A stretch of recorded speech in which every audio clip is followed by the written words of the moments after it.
Los estudios diagnósticos requieren la aplicación de fórmulas para el cálculo de sensibilidad, especificidad, valor predictivo positivo, valor predictivo negativo, el likelihood radio.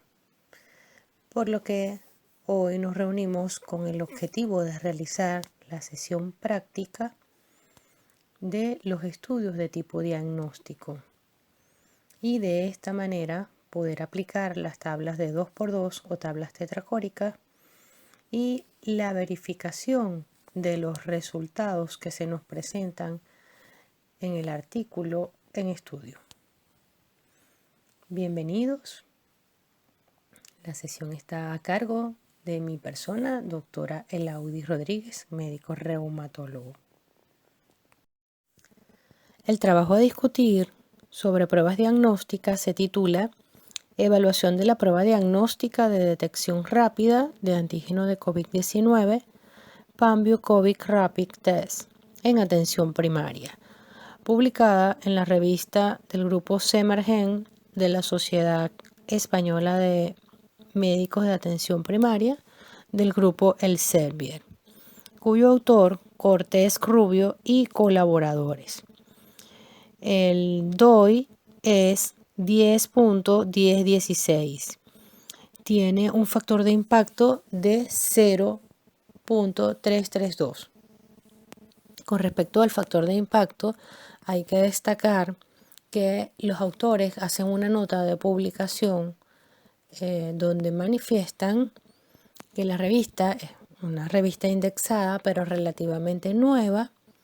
Funciona o publica aproximadamente desde el año 2013 y paulatinamente ha venido ascendiendo en su factor de impacto gracias a los esfuerzos que han hecho a través de auditores en mejorar la calidad de los estudios a publicar, y no solo estudios originales, sino a través de cartas, notas, editoriales, y en el último año pues han incrementado su factor de impacto. Los autores declaran no tener conflictos de interés. En lo que respecta al resumen, tenemos que la infección por COVID-19 requiere un diagnóstico temprano, siendo la PCR, que es la reacción en cadena de polimerasa, la prueba del Gore estándar. Sin embargo, los protocolos proponen el uso de pruebas antigénicas rápidas que precisan de evaluación en la práctica clínica real. Por lo que el objetivo fue evaluar la prueba diagnóstica de detección rápida de antígeno, Panbio COVID Rapid Test, comparada con la PCR, en pacientes quienes presentaban clínica de 5 días o menos de evolución y con una alta sospecha de infección por COVID-19 en un centro de salud en Madrid.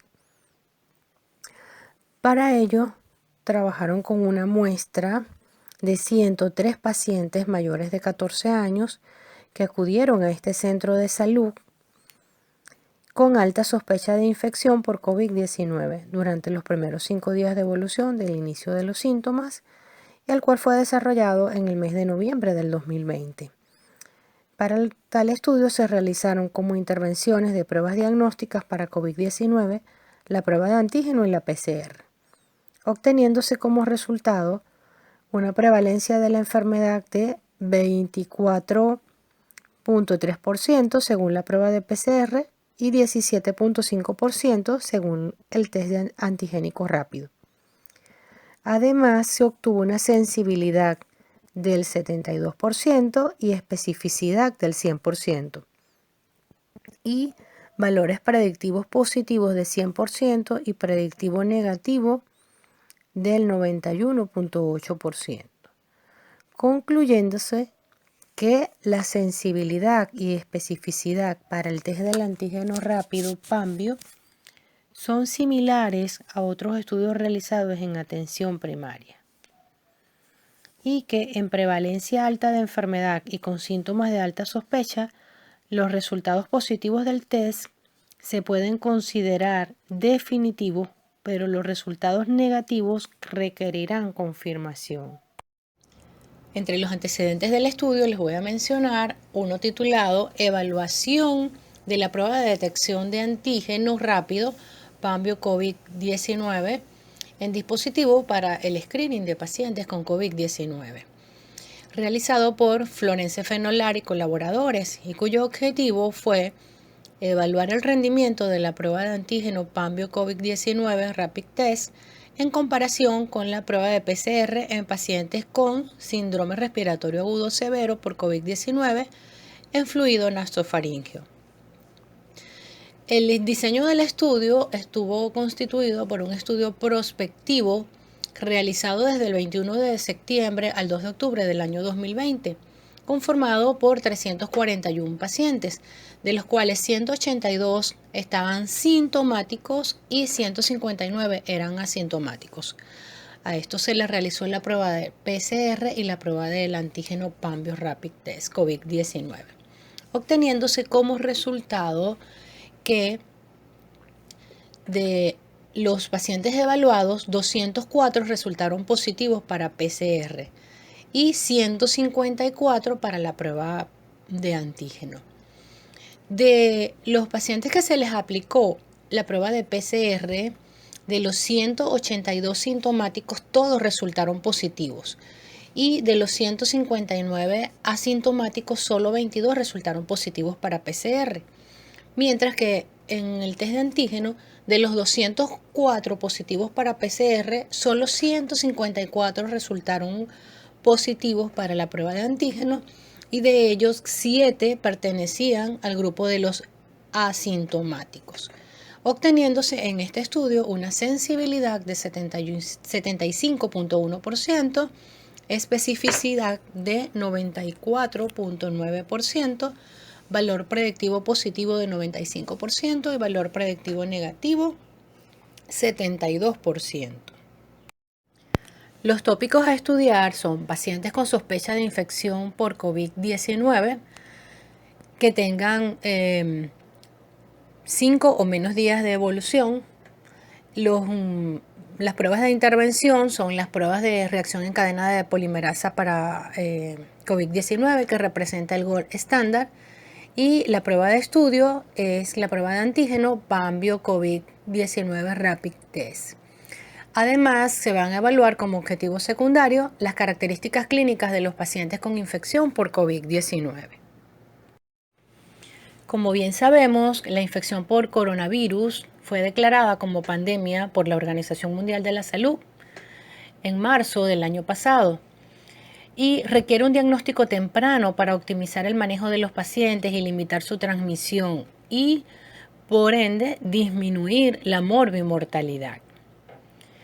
Conocemos que la prueba Gold Standard como método diagnóstico es la reacción en cadena de polimerasa, PCR, que se detecta el ARN viral en muestras de nasofaringe, pero tienen una respuesta de 12 a 24 horas.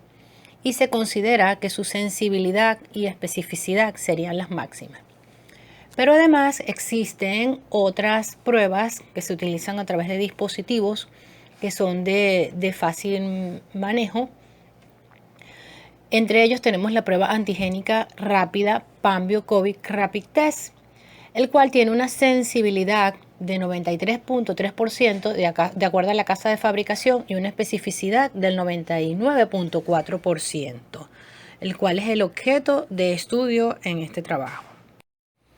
En cuanto al diseño, se trata de un estudio de evaluación de prueba diagnóstica de tipo prospectivo de corte transversal, es observacional y es unicéntrico porque fue realizado en un solo céntrico en Madrid.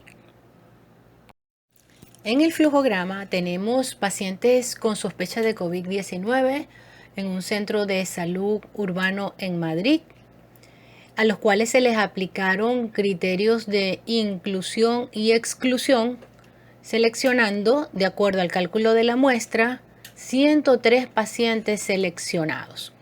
A estos pacientes se les aplicó las pruebas de intervención, el gold estándar, que es la PCR, y el test de antígeno de el Pambio COVID Rapid Test, que es la prueba de estudio. En las pruebas de PCR se obtuvieron 25 positivas y 78 negativas, y en la del antígeno 18 positivas y 85 negativas.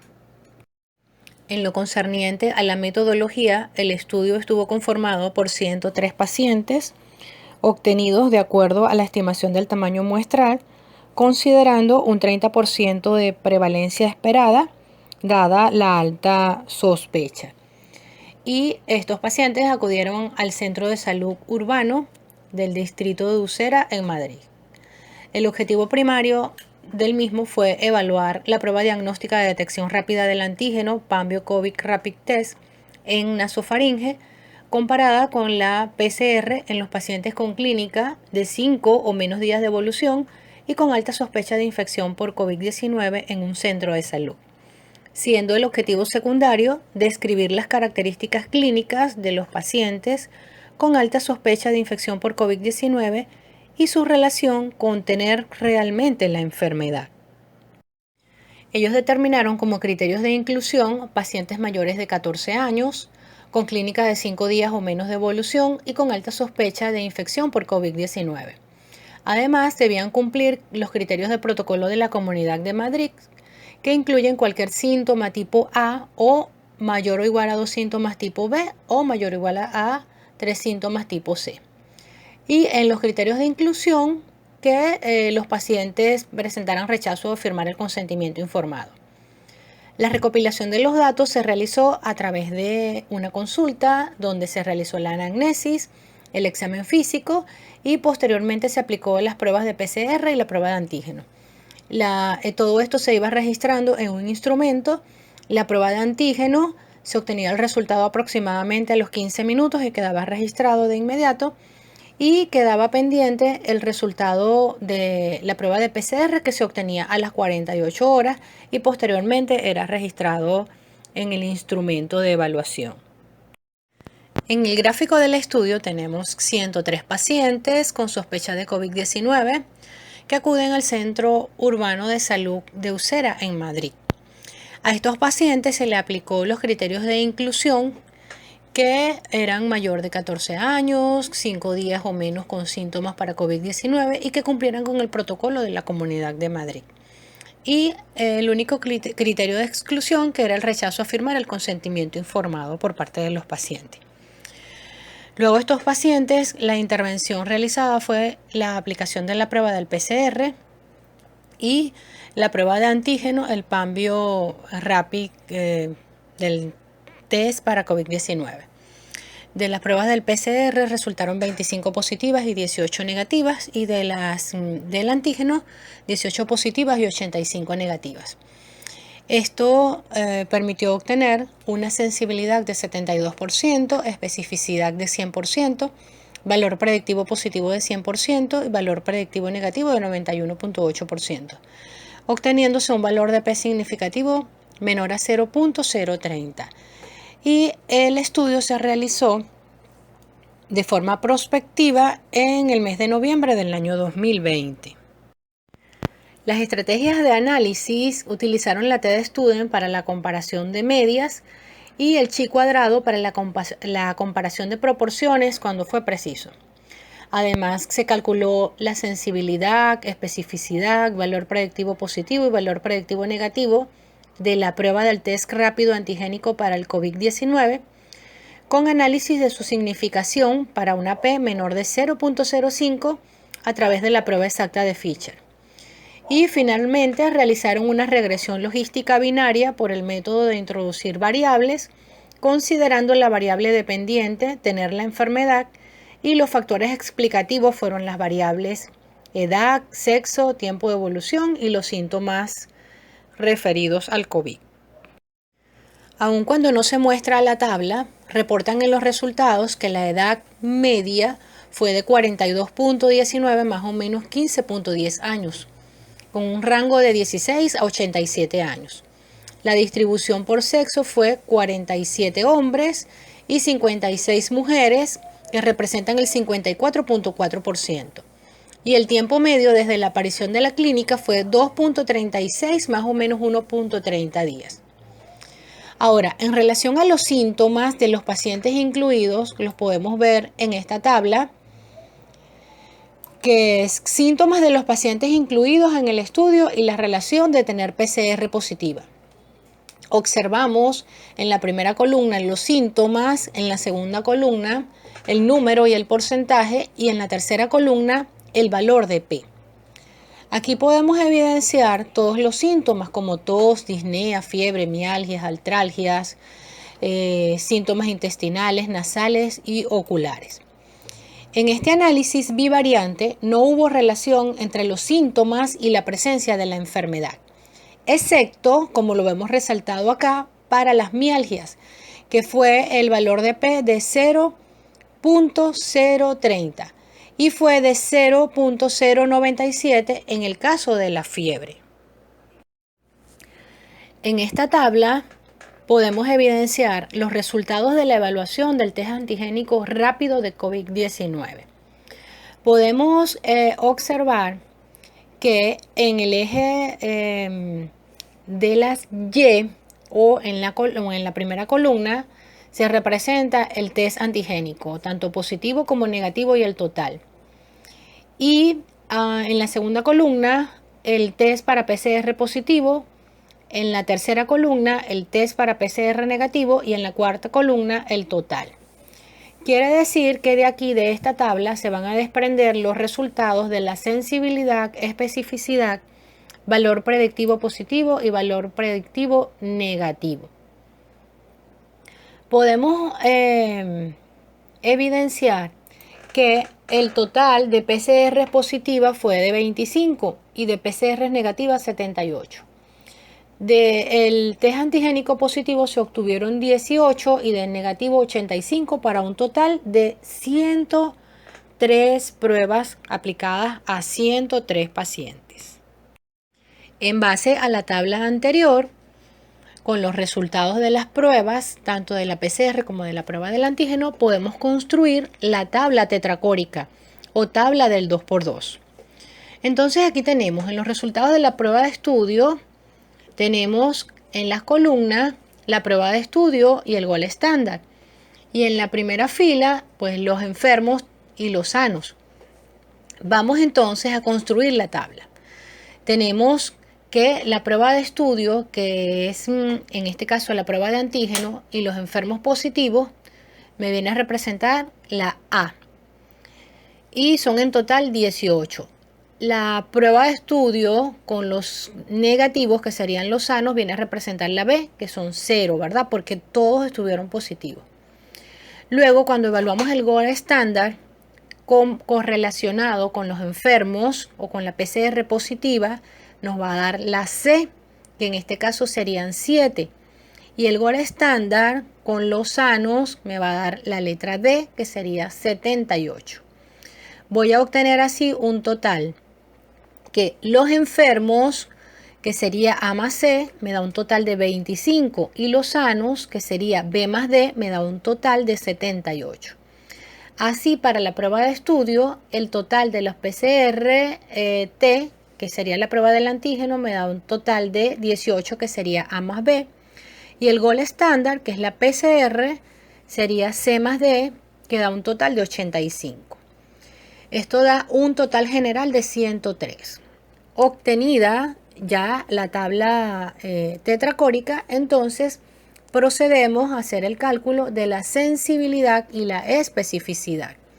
Y aquí, para recordar y hacer el ejercicio práctico, les traigo la fórmula. Tenemos así que entonces la sensibilidad es igual a A, que sería 18, entre A más C, que sería 25. Esto nos da 0,72. Lo multiplicamos por 100 y nos da 72%. Quiere decir que obtenemos una sensibilidad de 72%. La especificidad, que sería D, que es 78, entre B más D, que es 78, nos daría 1 por 100.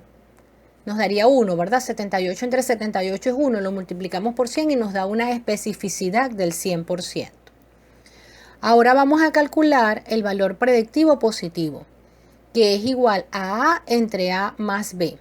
Así tenemos que A es 18 y A más B, que es 18 más 0, nos da 18. 18 entre 18 nos da 1 por 100. Esto es igual a 100%. Y el valor predictivo negativo, que es D entre D más C, nos va a dar 78, que es D entre D más C, que es 85. Esto nos da 0,9117. Quiere decir que al multiplicarlo por 100 nos da 91% o 91.8% cuando lo redondeamos. En resumen de este estudio, obtuvimos una sensibilidad de 72%, especificidad de 100%, valor predictivo positivo de 100% y valor predictivo negativo de 91.8%, lo cual nos da exactamente igual al corroborarlo con los resultados del estudio. En este gráfico se representa la relación entre tipología de síntomas de alta sospecha y la presencia de infección por COVID-19. Podemos evidenciar en el eje de las Y el número de pacientes y en el eje de las X los síntomas tipo A, B y C de alta sospecha, que ya se los había mencionado en el cuadro de los tópicos. Aquí vamos a representar los resultados del gold estándar, que sería en el caso de la PCR. Los de la columna oscura, más oscura, son los positivos y los de la columna gris son los negativos. Evidenciamos que en el primer grupo, que es el grupo A, que representa uno o más síntomas, solo se obtuvieron 18 positivos. En el segundo grupo, de 2 o más síntomas, 7.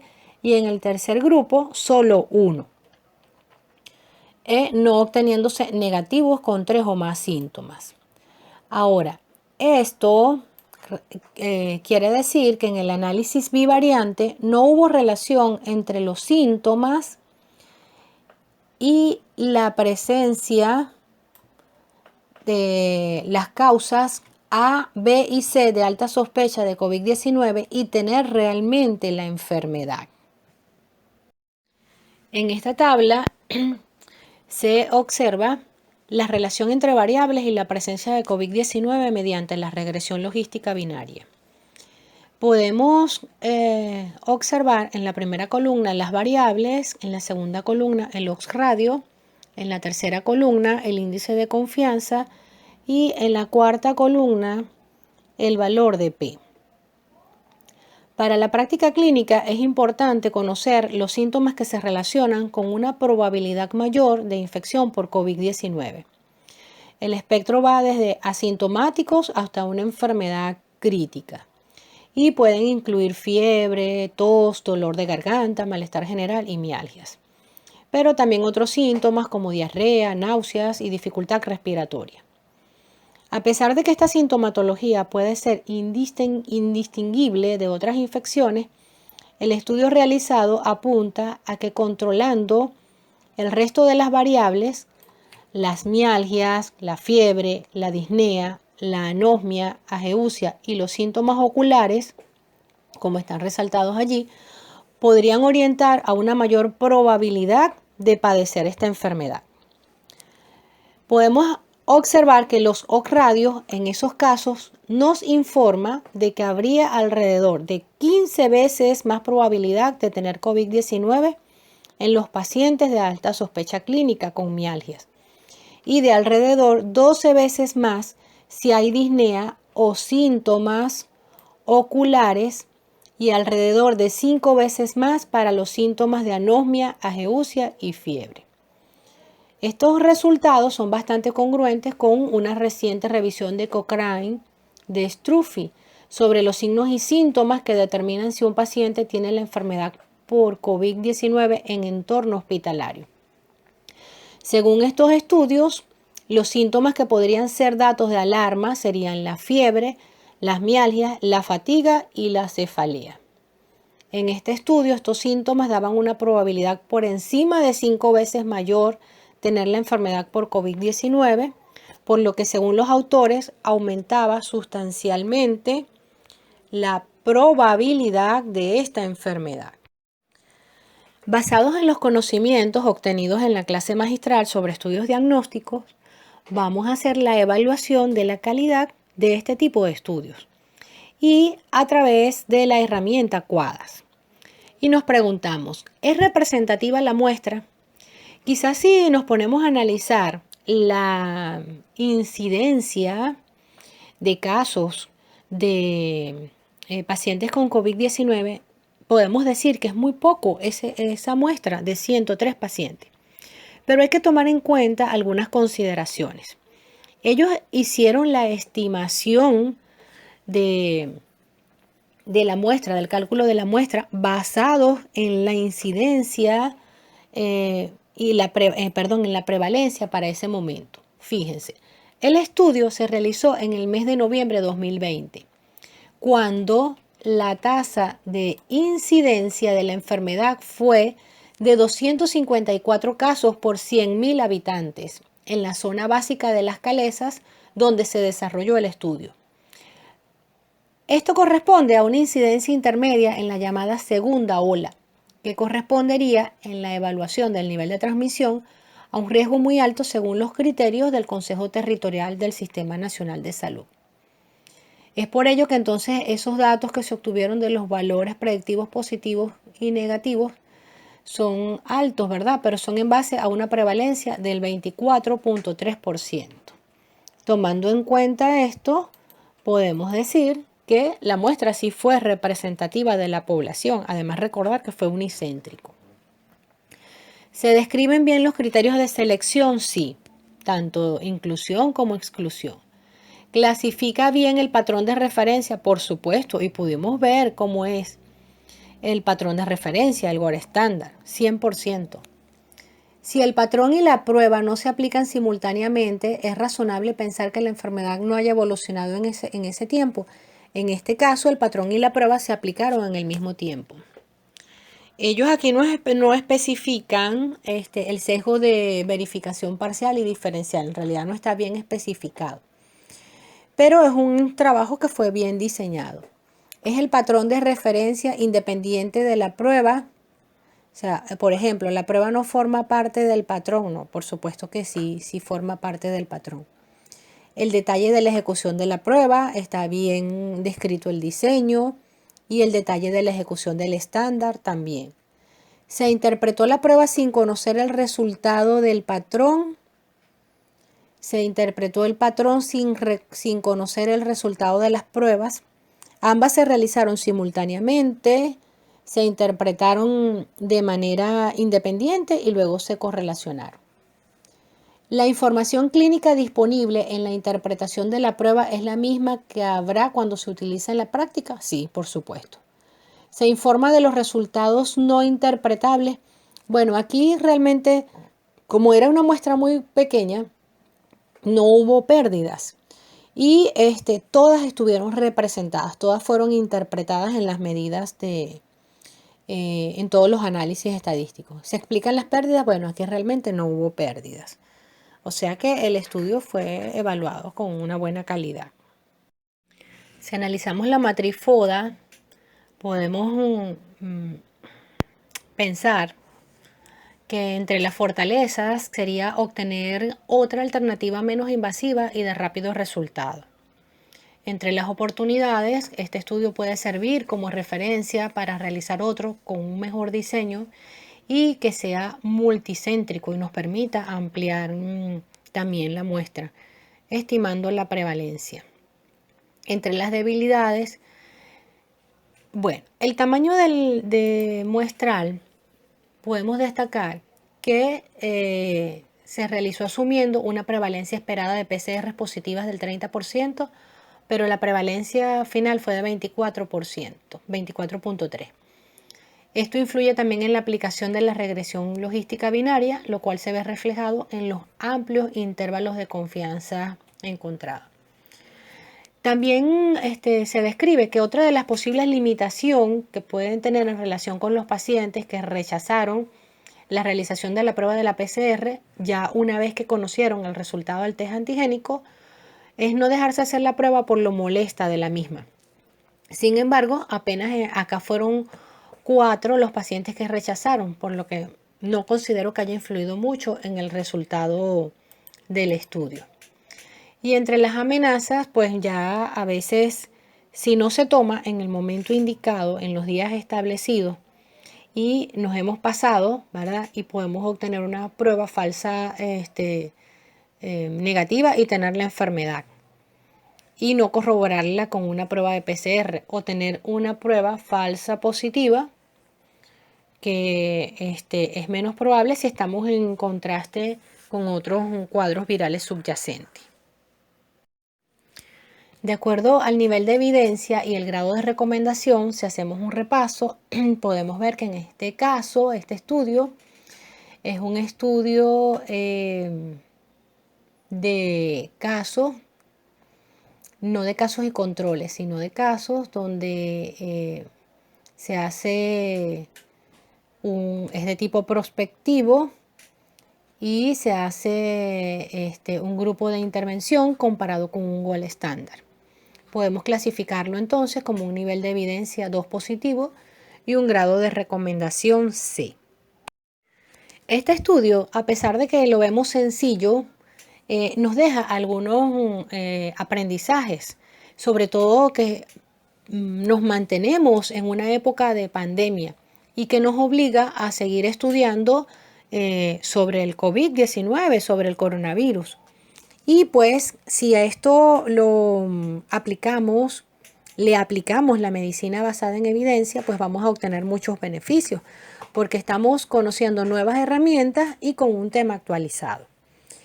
Acá como conclusiones principales se puede afirmar que la sensibilidad y la especificidad encontradas en este estudio para el test del antígeno rápido, PAMBio, son similares a otros estudios realizados en atención primaria. Además, en situaciones de prevalencia alta de enfermedad y con síntomas de alta sospecha, los resultados positivos del test se pueden considerar definitivos, pero los resultados negativos requerirán confirmación de los mismos. Así como también hay algunos síntomas que se pueden relacionar más con la presencia de COVID-19 en pacientes con alta sospecha clínica, como son las mialgias, la fiebre, la disnea, la anosmia, geusia y síntomas oculares. Aquí pues hemos podido practicar la especificidad, sensibilidad, valores predictivos positivos, valores predictivos negativos. No tenemos acá para aplicar una curva ROC, pero bueno, tenemos ya este ejercicio práctico que nos ayuda como base para aplicarlos en otros ejercicios, en otros artículos donde podemos practicar el nomograma de Fagan, la curva ROC.